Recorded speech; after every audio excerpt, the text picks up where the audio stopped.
सपा प्रमुख अखिलेश यादव ने कहा कि विश्वकर्मा समाज का मुख्यमंत्री जी ने अपमान किया है। हमने विश्वकर्मा पूजा की छुट्टी की थी। भगवान हनुमान की गदा, भगवान कृष्ण का चक्र विश्वकर्मा समाज ने ही बनाया है और योगी जी ने उनकी ही छुट्टी को खत्म कर दिया। दरअसल अखिलेश यादव ने यह आरोप बीजेपी और मुख्यमंत्री योगी आदित्यनाथ पर लगाए हैं।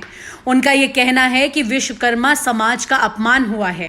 ये तो सभी जानते हैं कि किस तरह से अखिलेश यादव ने अपने कार्यालय में विश्वकर्मा पूजा की, लेकिन साथ ही साथ अखिलेश यादव ने 2022 के चुनाव को ध्यान में रखते हुए अपना मकसद भी साधा। उन्होंने विश्वकर्मा समाज को खुश करने के लिए ये कहा कि अगर उनकी सरकार आई तो वो इस दिन छुट्टी का ऐलान अभी से करते हैं। अखिलेश यादव इन दिनों लगातार छोटे छोटे तमाम समाजों को खुश करने में लगे हैं और अब तो हालत ये है कि अखिलेश यादव जिस तरह से तमाम छोटे छोटे दल और समाजों को खुश करने की कोशिश कर रहे हैं, उसने बीजेपी की नींद उड़ा दी है। यूं ही नहीं, मैं बन जाता हूं। रोज पहले किरण का छोर ढूंढने निकल जाता हूं। धूप छांव दिन रात की परवाह किए बिना पढ़ता जाता हूं। तब कहीं उस उम्दा अनुभव को दुनिया तक पहुंचा पाता हूं।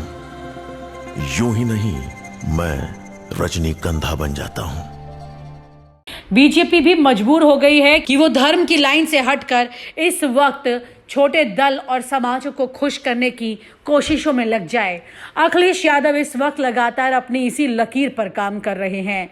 अखिलेश यादव ये अच्छे से जानते हैं कि छोटे छोटे दलों को और समाजों को इकट्ठा करके वो एक बड़ी ताकत के रूप में उसे इस्तेमाल कर सकते हैं।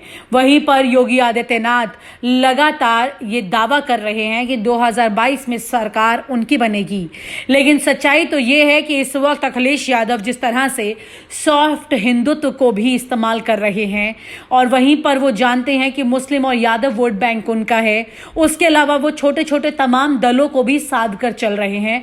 उससे अखिलेश यादव की रणनीति के बारे में कुछ भी अभी कह पाना जरा जल्दबाजी होगा, क्योंकि अखिलेश यादव जिस तरह से 2022 की तैयारी कर रहे हैं उससे उन्हें कच्चा खिलाड़ी नहीं समझा जा सकता है, बल्कि ये कहा जाएगा कि बड़ी शांति से वो 2022 के चक्रव्यूह को भेद जाएं, इसमें शायद ही कोई शंका होगी। और आप हमसे जुड़े रहने के लिए सब्सक्राइब करें YouTube पर, फॉलो करें Twitter पर और लाइक करें Facebook पर। और ज्यादा जानकारी के लिए न्यूज़ नशा की वेबसाइट पर जाएं। आपको टाइप करना होगा सिर्फ न्यूज़ नशा।